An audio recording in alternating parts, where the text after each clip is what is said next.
Setelah menyusuri Pelausan Kidul dan memahami sejarah yang pernah hidup di dalamnya, perjalanan kita belum selesai.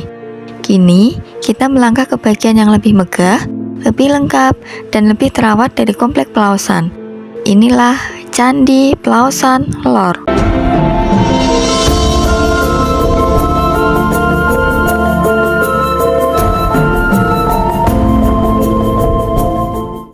Saat pertama kali memasuki area Pelausan Lor, suasananya langsung terasa berbeda. Di depan mata, berdiri dua candi induk yang besar dan kokoh berdampingan, seakan menjadi simbol harmoni antara dua keyakinan, dua keluarga kerajaan, dan dua dunia yang pernah bersatu. Di sini, setiap sudut terasa lebih tenang.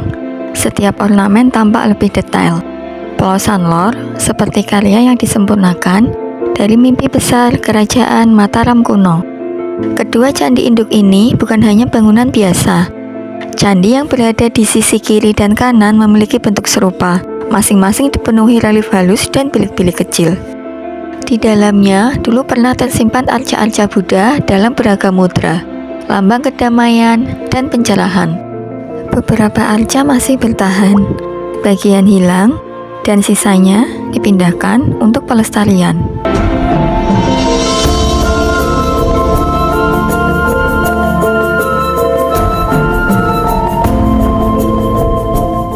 Jika kita perhatikan lebih dekat, gaya relief di Pelausan Lor lebih halus, hampir lembut.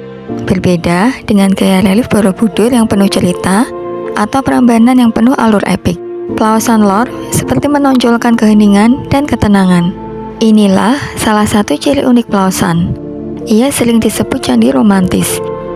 Bukan hanya karena legenda cinta Rakai Pikatan dan Pramudiawardhani, tetapi karena seni ukirannya yang terasa hangat dan bersahabat.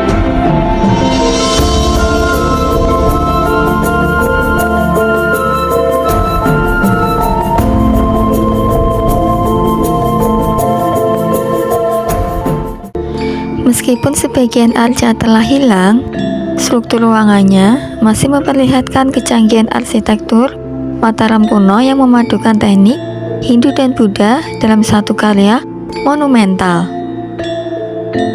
Di sekeliling candi induk, terdapat candi-candi kecil yang disebut candi perwara.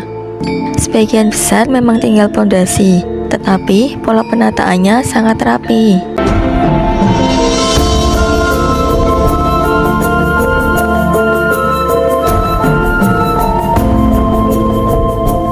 Susunan kotak-kotak batu inilah yang membuat Pelausan Lor tampak megah dari atas.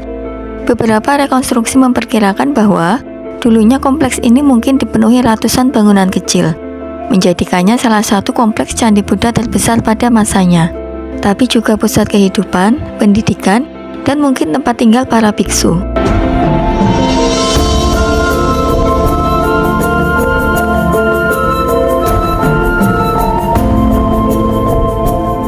Namun, perjalanan kita di Pelausan tidak lengkap tanpa menyentuh salah satu kisah paling terkenal di masa Mataram kuno. Sebuah kisah yang sering dikaitkan dengan keberadaan Candi Pelausan. Kisah Rakai Pikatan dan Pramodawardhani. Pramodawardhani adalah putri dari dinasti Shailendra, penguasa besar yang beragama Buddha. Sementara Rakai Pikatan berasal dari dinasti Sanjaya, penguasa yang beragama Hindu. Dua pribadi, dua keyakinan, dua keluarga kerajaan, yang perbedaan mereka justru menjadi jembatan persatuan.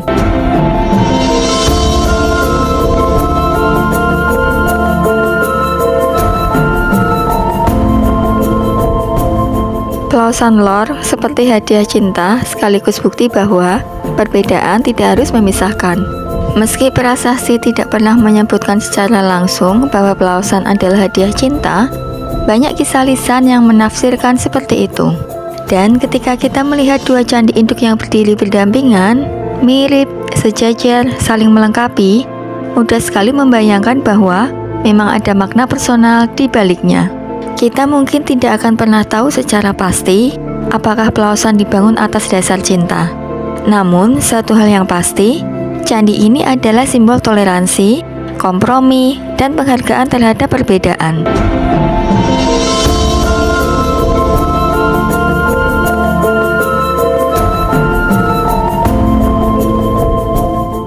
hari ini, Pelausan Lor berdiri tenang di antara sawah dan langit luas. Angin yang melewati batu-batu tuanya seperti membawa kembali suara masa lalu. Dua candi, dua kisah, dua dunia, yang akhirnya disatukan dalam satu tempat yang penuh keindahan dan makna. Jika Pelausan Kidul mengajarkan kita tentang ketangguhan sejarah, maka Pelausan Lor mengingatkan kita bahwa keindahan bisa lahir dari persatuan dan perbedaan yang saling mau memahami. Pelausan bukan hanya peninggalan arkeologi. Ia adalah studi tentang cinta, toleransi, dan warisan yang tak lekang oleh waktu.